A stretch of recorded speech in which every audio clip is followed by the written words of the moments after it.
ब्रज रज रंजित शरीर शुभ उद्धव की धाई बलवीर हल अधीर लपटाए लेत अधीर लपटाए लेत कह रत्नाकर सुप्रेम मद मातेरी थरकती बाँ थामी ठहरी थिराए लेत ठहरी थिराए लेत कीर्ति कुमारी के दरस रस सदेही की छलकती चाही पलकनी पुलकाए लेत पलकनी पुलकाए लेत परन न देत एक बूंद भूम की कोची पोछी पोछी पट निज नननी लगाए लेत नननी लगाए लेत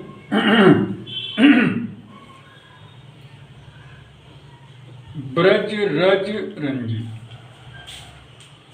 जब उद्धव ब्रज से मथुरा लौट आए हैं, उनका शरीर धूल दूसरी था। कहाँ की धूल लगी है? उनके शरीर पर ब्रज की पवित्र धूली लगी हुई है, उससे सने हुई है। ब्रज रज रंजित शरीर, ब्रज की धूल से सना हुआ उनका शरीर शुभ उद्धव का भाई बलवीर, उसको देख करके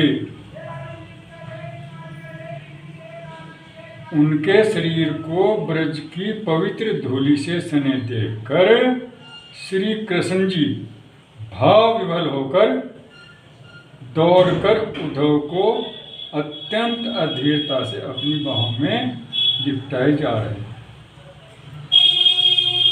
धाई बलवीर हैं, बलवीर कृष्ण जी दौड़े हैं और दौड़ करके अधीर होकर के उन्होंने उस उद्धव को अपने हृदय से लगा दिया। कह रत्नाकर सुप्रेम मद माते हेरी थरकती बहाँ थामी ठहरी थिराई। और जो उद्धव जी प्रेम के मद में मस्त हुए चले आ रहे हैं, तो उनका शरीर जो है वो कांप रहा है। उनकी कृष्ण जी उनकी थरकती बाहों को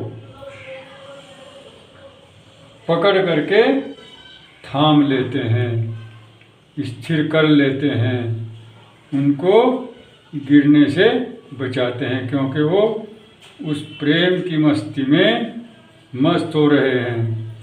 उन्हें कोई भी ज्ञान ऐसा दिखाई देता है कि कोई ज्ञान उनके हृदय में किसी प्रकार का मन में नहीं है, वो उसमें मस्त हैं। उनके प्रेम में जो वहाँ के गोपियों के अंदर, ग्वालों के अंदर उन्होंने देखा। कीर्ति कुमारी के दरस रस, कीर्ति कुमारी कौन?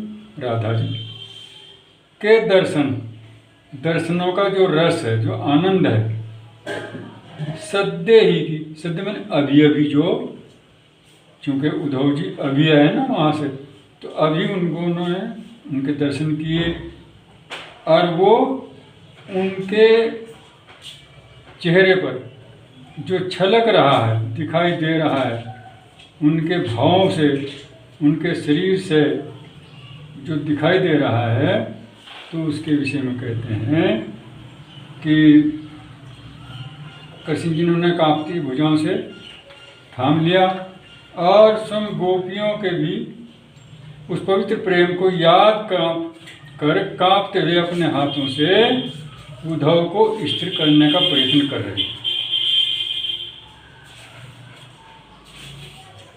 श्री राधा जी अभी हाल ही में किए गए नवीन दर्शन रूपी रस का पान करने के कारण आंसुओं से उमड़ते नेत्रों को देखकर,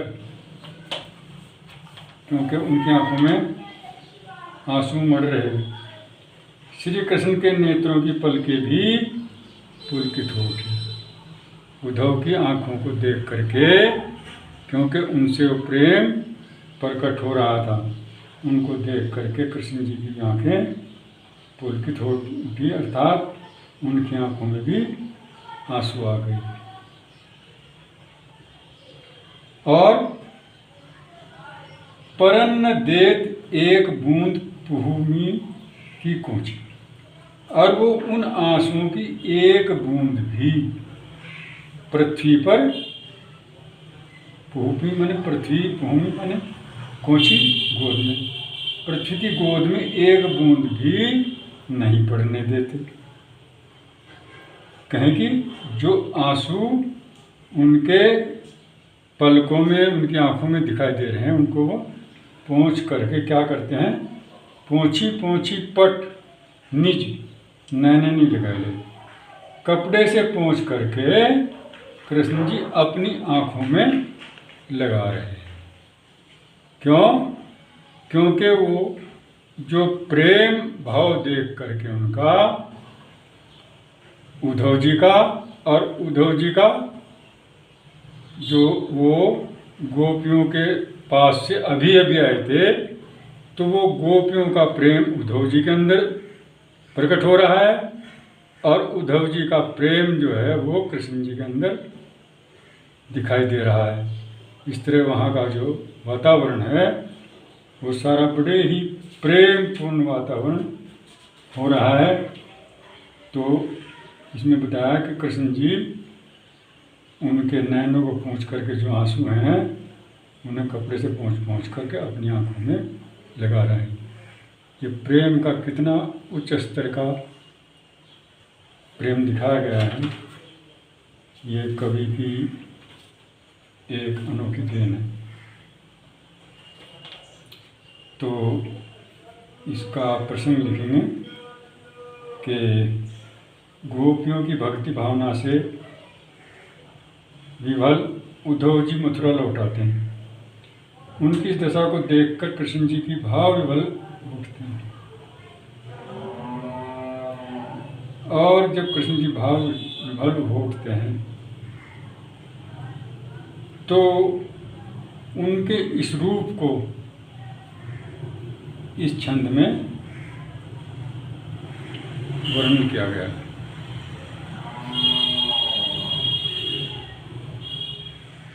काव्य सौंदर्य इसका, इसमें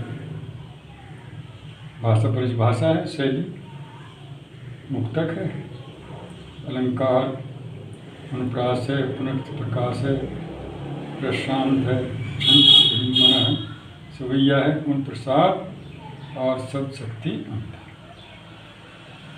इस प्रकार इसका अध्ययन समाप्त हुआ।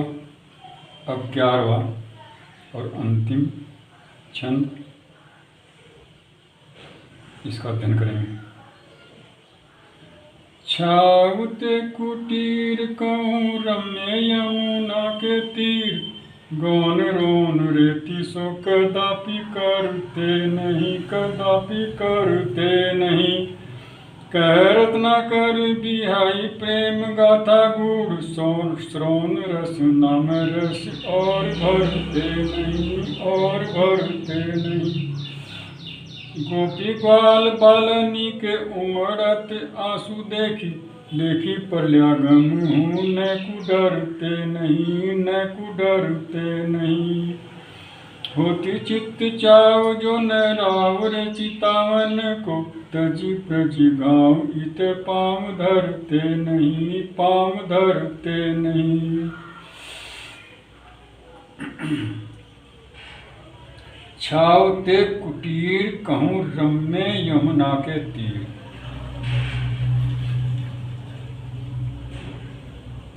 जब उद्धव जी ब्रजभूमि से लौटकर चलते हैं तो श्री कृष्ण वहाँ पहुँचते हैं मथुरा में, तो श्री कृष्ण जी से कहते हैं कि हे नाथ,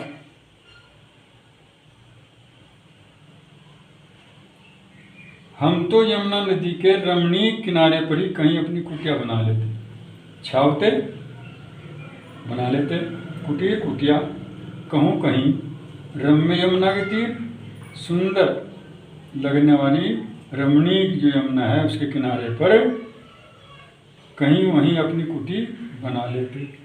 गौन रौन रेती सो कदापि कर, गौन मैंने चलना गमन करना, और उस रेती से हम कहीं भी गमन न करते, अर्थात हम यहाँ नहीं आते। अगर हो जो सबसे इसका नीचे का होती चित्त चाप जो न रावते चितावन को तजी ब्रज गांव इते पांव धरते नहीं। यहाँ से इसे लेकर के चलेंगे कि हाँ, उद्धव जी कह रहे हैं श्री कृष्ण जी से कि अगर हमारे मन में आपको चितावन की, आपके चित्त को चितावन की, यानी आपको चेतावनी देने की का चाव न होता, अगर हमें आपको कुछ बताना न होता वहाँ की बाबत, और जो हमें आपने ड्यूटी दी थी उसमें ये कहा था कि वहाँ के हालात को देखकर वहाँ उनको समझा करके तब हमें सूचित करना आन के, तो इस सूचना को देने के लिए ही हम आए हैं। अगर हमें ये सूचना न देनी होती तो हम क्या करते, हम वहीं कहीं यमुना के किनारे, सुंदर किनारे पर हम कहीं वहीं कुटी बना लेते, क्योंकि हमारा मन वहाँ इतना लग रहा था कि हम वहाँ चलने को मन नहीं मानता था। और उस रेती से, यमुना की रेती से हम बिल्कुल भी एक कदम भी इधर को नहीं रखते। कह रचना कर बिहाई प्रेम गाथा गुण, श्रवण रसना में रस और बढ़ते नहीं। और उस प्रेम की गाथा को, वो जो कितनी गूढ़ थी, जो हृदय स्पर्शी प्रेम की गाथा थी, उस गाथा को छोड़ करके हम श्रवण रसना, अपने कानों में, अपनी रसना में कोई और रस का पान हम नहीं करते। हम तो उन्हीं में, उन्हीं के रस में आनंद प्राप्त करते, किसी और रस की हमें कोई आवश्यकता नहीं थी। जो प्रेम की वर्षा ब्रज में हो रही थी और जो आनंद वहाँ हो रहा था, उस आनंद को छोड़ करके हम कोई और आनंद प्राप्त नहीं करना चाहते थे।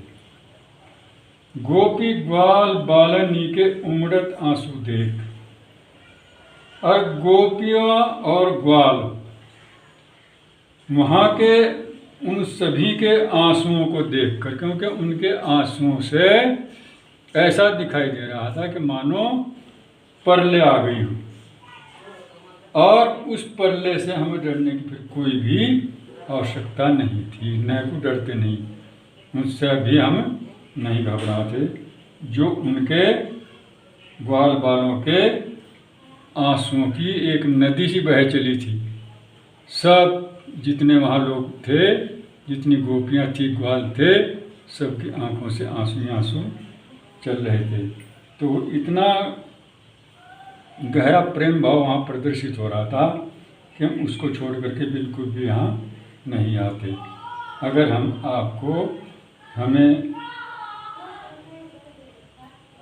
आपको ये चेतावनी नहीं देनी होती, आपके चित्त को हमें चिताने की, उसको ये संदेश देने की, हमें अगर हमारे मन में चाव न होता तो हम तजी ब्रज गांव, उस ब्रज गांव को छोड़ करके इधर बिल्कुल भी पैर नहीं रखते, अर्थात इधर को नहीं चलते।